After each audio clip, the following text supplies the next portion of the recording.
Dans ce problème, on nous demande de trouver trois nombres entiers consécutifs dont la somme est 624. Alors on va déjà vérifier qu'on comprend bien tous les termes de ce problème. Des nombres entiers, les nombres entiers ce sont les nombres avec lesquels on compte, 1, 2, 3, 4, etc. Consécutifs, trois nombres entiers consécutifs, c'est-à-dire trois nombres entiers qui sont les uns à la suite des autres. Par exemple, 5, 6 et 7 sont trois nombres entiers consécutifs, dont la somme est 624. La somme c'est le résultat d'une addition.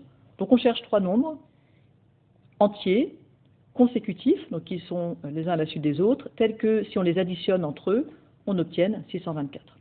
Maintenant qu'on est sûr d'avoir bien compris cet énoncé, qui n'est pas forcément si évident que ça, on va essayer de résoudre ce problème. Alors il y a plein de manières de le résoudre, mais ici l'idée c'était d'essayer de le résoudre en posant une équation. Si on veut résoudre un problème avec des équations, il faut commencer par déterminer nos inconnus. Alors ici, on pourrait avoir l'impression qu'il y a trois inconnus. Oui, il y a trois nombres entiers qu'on cherche. Mais si on y réfléchit un peu, nos trois nombres, ce seront par exemple, on a dit 7, 8, 9. Donc, si on connaît le premier nombre, si on sait que le premier nombre c'est 7, on en déduit que les suivants seront 8 et 9. Si le premier nombre c'est 15, les suivants ce seront 16 et 17. En fait, si je connais le premier nombre, les deux autres en découlent directement. Donc, je n'ai pas réellement trois inconnus, j'ai un nombre qui est inconnu et les deux suivants qui en découlent directement.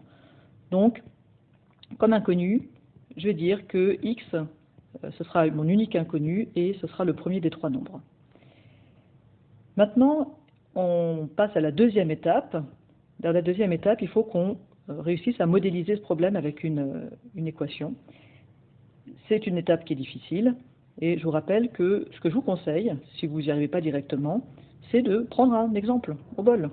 Prenez une valeur de x. Alors, je sais pas, moi, prenons x égale 10. Alors, on essaye avec x égale 10. Alors, vous pouvez faire ça au brouillon, vous pouvez aussi l'écrire sur votre copie en mettant bien que vous êtes en train de faire un essai.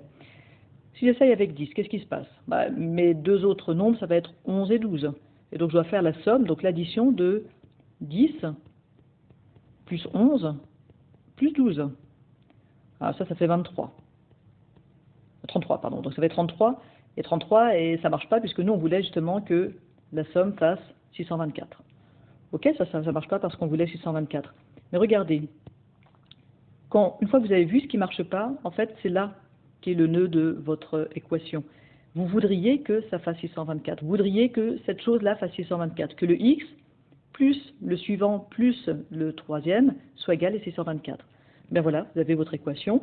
Vous voulez que x plus le suivant c'est x plus 1. Alors c'est peut-être là une petite difficulté, mais vous retrouverez ce genre d'astuce régulièrement. Donc le nombre qui suit x, c'est x plus 1, plus quoi? Alors je vous laisse réfléchir.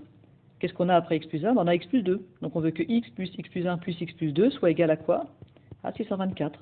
Voilà, on a modélisé notre problème. La suite est la partie la plus facile. Il s'agit de résoudre une équation. Vous savez très bien le faire. Alors là, on a des parenthèses. Qu'est-ce qu'on fait de ces parenthèses? Bien, il faut les supprimer en vérifiant qu'on peut le faire. On peut les supprimer parce qu'il n'y a pas de multiplication ni devant ni derrière. Il n'y a pas de signe moins non plus. Donc on y va, on supprime. On peut réduire à gauche. On a x plus x, donc 3x, et 1 plus 2, 3. Donc on a 3x plus 3 à gauche, égale 624. Ce que je vous propose, c'est de retirer 3 des deux côtés, ce qui nous laisse 3x à gauche et 621 à droite. Et enfin, on va diviser par 3, ça nous laisse x à gauche, et 621 sur 3, soit 207 à droite. Alors on a quasiment terminé. Je vous rappelle qu'il y a une étape facultative à ce moment-là, et là c'est tellement facile que je trouve que ça vaut la peine de le faire. Vérifions si ça marche. Effectivement, est-ce qu'on a 207 plus 208 plus 209 qui est égal à 624? Oui, vous faites le calcul, effectivement, vous trouvez que ça fait bien 624. Et là maintenant on peut conclure. Dire x égale 207, c'est pas une conclusion acceptable. On ne vous demande pas trouver x, on vous demande trois nombres entiers consécutifs, vous devez répondre à cette question avec les mots utilisés dans cette question. Donc on va répondre, les trois nombres entiers consécutifs sont, alors c'est quoi? 207, ok, et puis c'est quoi les deux autres? 208 et 209. Ça, c'est la réponse à votre problème.